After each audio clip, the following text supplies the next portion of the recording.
સ્વાગત છે વિદ્યાર્થી મિત્રોનું। હવે આપણે સાદા વર્તમાન કાળની પ્રેક્ટિસ કરીશું। શું કરીશું? પ્રેક્ટિસ કરવાના છીએ સાદા વર્તમાન કાળના વાક્યોની પ્રેક્ટિસ। સૌપ્રથમ શરૂ કરીએ આપણા પહેલા જે શરૂઆતના વાક્યો છે ત્યાંથી પ્રેક્ટિસ કરવાની છે, એટલે કે બધા વાક્યોના જવાબ લખવાના છે। બરાબર, તમે જાતે પણ પ્રેક્ટિસ કરી શકો છો। ચલો શરૂ કરીએ। આપણું આજનું પહેલું વાક્ય છે, હું રોજ ક્રિકેટ રમું છું। I play cricket I play cricket daily। બરાબર, ચલો ભાઈ પહેલું વાક્ય થઈ ગયું છે, I play cricket daily। બીજા વાક્યમાં જઈએ આપણે, અમે રોજ શાળાએ જઈએ છીએ। બીજા વાક્યનું ઇંગ્લિશ કરીશું, we go to school daily।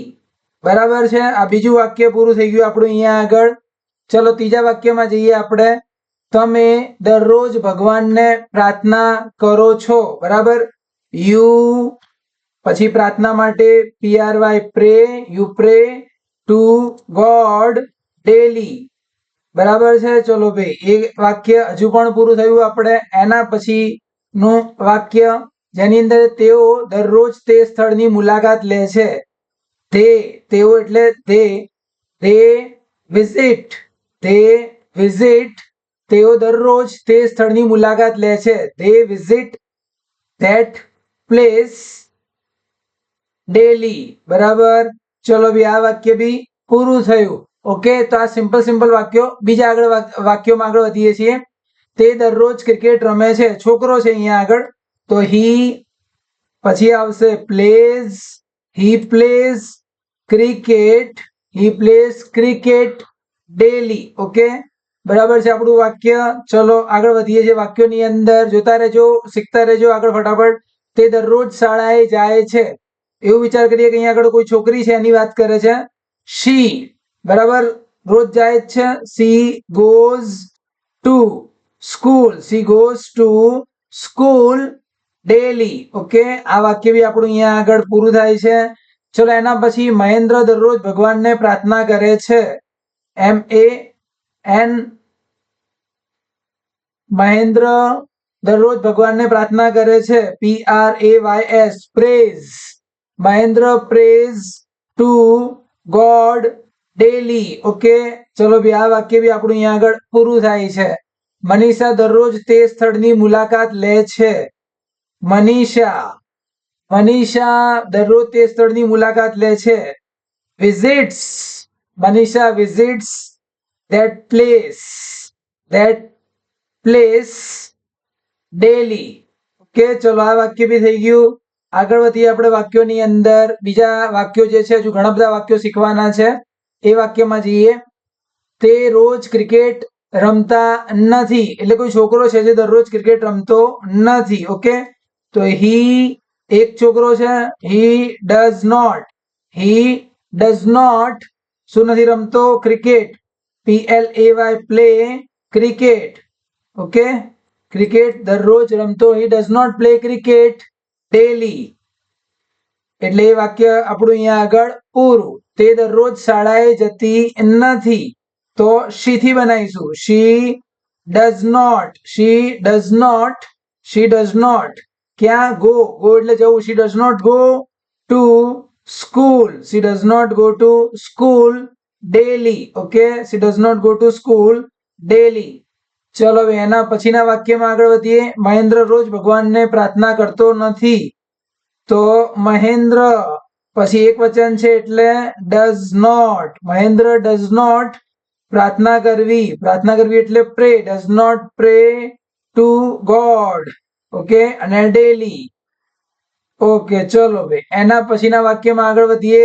Manisha જે છે રોજ એ જગ્યાએ જતી નથી, તો એ વાક્યનું કરીએ, મનીષા એક જ વ્યક્તિ છે એટલે મનીષા ડઝ નોટ પછી નથી જતી ને, મુલાકાત લેતી નથી એમ, એટલે વિઝિટ that place। ઓકે, ચલો ભાઈ આ વાક્ય ભાઈ અહીંયા આગળ પ્રેક્ટિસમાં આપણે પૂરું થયું। આગળ વધીએ। હવે કહે છે, હું રોજ ક્રિકેટ રમતો નથી, હું એટલે કે I do not play cricket. Okay, તમારે તમારા વાક્યો ચેક કરતું રહેવાનું છે. I do not play cricket daily. બરાબર, તમે જે વિચાર કરો છો એ પ્રમાણે વાક્ય બની રહ્યા છે ને એમ. પછી આવે છે કે અમે રોજ શાળાએ જતા નથી. વી ડુ નોટ, જવું એટલે go, we do not go to school. We do not go to school daily. Okay, ચલો એ વાક્ય બી પૂરું થાય છે. એના પછી આવે છે તમે દરરોજ ભગવાનને પ્રાર્થના કરતા નથી. You do not pray. You do not pray to God daily. Okay, you do not pray to God daily. પછી તેઓ દરરોજ તે સ્થળની મુલાકાત લેતા નથી. તેઓ એટલે દે ડુ નોટ શું છે, મુલાકાત લેવાની છે તો ડુ નોટ વિઝિટ કઈ જગ્યાએ, ધેટ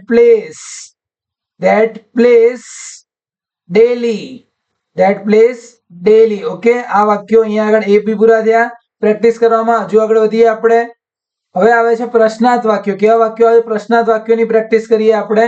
શું હું રોજ ક્રિકેટ રમું છું? પ્રશ્નાર્થ વાક્ય આવ્યું છે. બરાબર, સિમ્પલ પ્રેઝન્ટ ટેન્સ નું પ્રશ્નાર્થ વાક્ય શરૂ થઈ ગયા છે. તો શું હું દરરોજ, ડુ, બરાબર, ડુ પછી હું આપણે okay, do I play cricket, do I play cricket daily. Okay, એવો સવાલ મૂક્યો છે, do I play cricket daily. ચલો એના પછી આવે છે શું આપણે દરરોજ શાળાએ જઈએ છીએ? બરાબર, બહુ બધા છીએ એટલે do we go to school daily.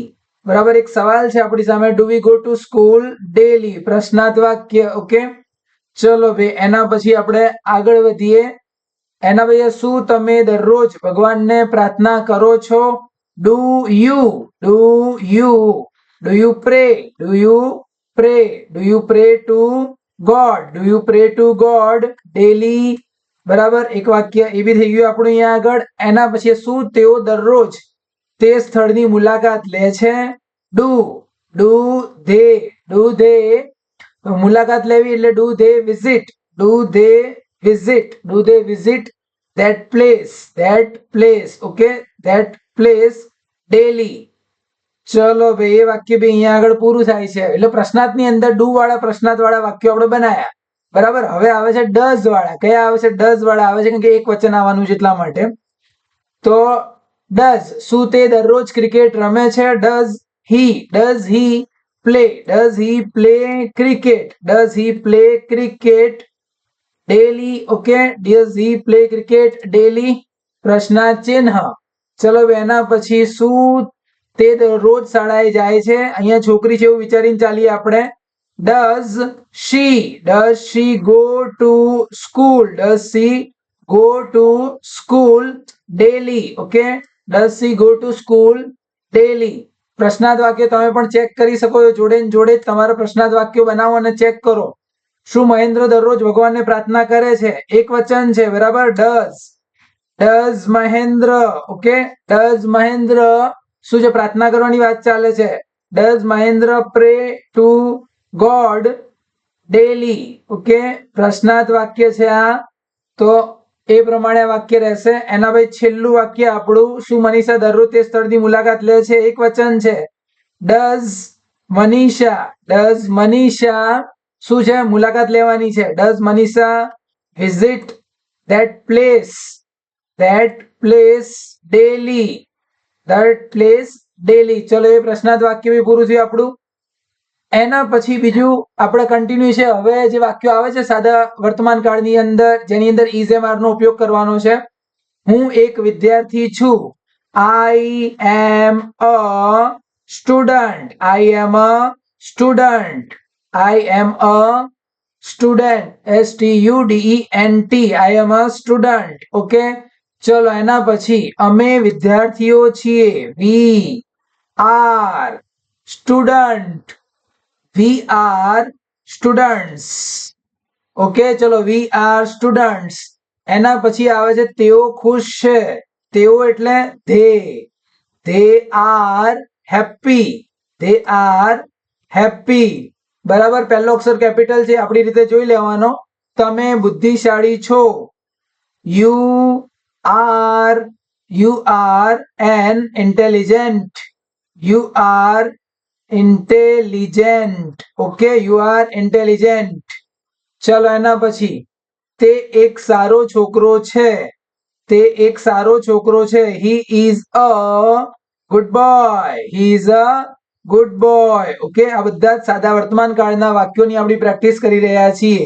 તે એક હોશિયાર છોકરી છે. She is a good girl. Good girl. She is a good girl. Okay, ચલો એ વાક્ય બી થઈ ગયું આપણું. એના પછીના વાક્યો આવે છે કે ભાઈ હું વિદ્યાર્થી નથી, ના પાડવાની છે. I am not a student. Okay, I am not a student. એના પછી બીજું વાક્ય આવે છે અમે વિદ્યાર્થીઓ નથી. We are not students. We are not students. Okay, ચલો ના પાડવાની છે બધા વાક્યમાં. તેઓ ખુશ નથી. They are not happy. They are not happy. એના પછી તમે બુદ્ધિશાળી નથી. You are not an intelligent. You are not an intelligent. Okay, you are not an intelligent. તે સારો છોકરો નથી. He is not a good boy. He is not good boy. Okay, ચલો એના પછી તે હોશિયાર છોકરી નથી. She is not a clever. clever girl. Okay, ચલો ભાઈ એ વાક્ય બી પૂરા થયા આપણે અહીંયા આગળ. એના પછી આગળ વધીએ. હવે આપણે છેલ્લા વાક્યમાં પહોંચી ગયા છીએ. આ સૌથી છેલ્લું છે આપણું. મારી પાસે એક મોટર કાર છે. બરાબર, સાદા વર્તમાન કાળનું છેલ્લું સેક્શન આવી ગયું છે. મારી પાસે એક મોટર કાર છે. I have a car. I have a car. Okay, એના પછી અમારી પાસે કાર છે. We have a car. Okay, we have a car. એટલે અમારા બધાની પાસે એક કાર છે. ઘણા બધા વ્યક્તિ જોડે ઘણી બધી કાર બી હોઈ શકે, પણ આખી ફેમિલી માટે એક વાક્ય બોલીએ તો we have a car. તમારી પાસે પેન્સિલ છે. You have a pencil. You have a pencil. એના પછી તેમની પાસે બેગ છે. એટલે કે they have a bag. એક બેગ છે એટલા માટે અત્યારે they have a bag. Okay, they have a bag. Okay, ચલો they have a bag. પછી તેની પાસે બેગ છે. તેની પાસે એટલે આપણે છોકરો સમજી લઈએ તો he has a bag. He has a bag. એના પછી બીજા વાક્યમાં જતા રહીએ. તેણી પાસે પેન છે તો she has a pen. Okay, ધારો કે હવે તમારે આ જ વાક્યોમાં ના પાડવી છે કે ભાઈ મારી પાસે ના પાડવી છે મારી પાસે મોટર કાર નથી. તો અહીંયા આગળ તમારો જવાબ શું આવશે? I don't have a car. મારી પાસે કાર નથી. We don't have a car. તમારી પાસે પેન્સિલ નથી. You don't have a pencil. તેમની પાસે બેગ નથી. They don't have a bag. તેની પાસે બેગ નથી. He doesn't have પછી હવે લખવું પડશે. He doesn't have a bag. તેણી પાસે પેન નથી. She doesn't have a pen. Okay, અહીંયા આગળ આપણે જ્યારે વાક્ય લખીશું ના પાડવા માટે, જ્યારે તમે અહીંયા આગળ વાક્ય લખો છો, છેલ્લા બે વાક્યો જે છે અહીંયા આગળ કે તેની પાસે બેગ નથી, અહીંયા આગળ ખાલી વાક્ય અલગ થાય છે. She does not have લખવું પડશે. She does not have a bag. Okay, અહીંયા આગળ તમારે થોડું ચેન્જીસ કરવાનો આવે છે. શું ચેન્જીસ કરવાનો આવ્યો છે આપણે કે ભાઈ તમારે વાક્યમાં ડઝ નોટ તો મૂકીએ પણ હેવ મૂકવાનું છે. ઓકે, બરાબર. હેઝ હોય એક વ્યક્તિ જોડે, પણ જ્યારે તમે ડઝ નોટ લખો ત્યારે શું થઈ જાય? હેવ થઈ જતું હોય છે. સેમ ટુ સેમ એવું અહીંયા થશે ના પાડવી હોય તો. She does not have a pen.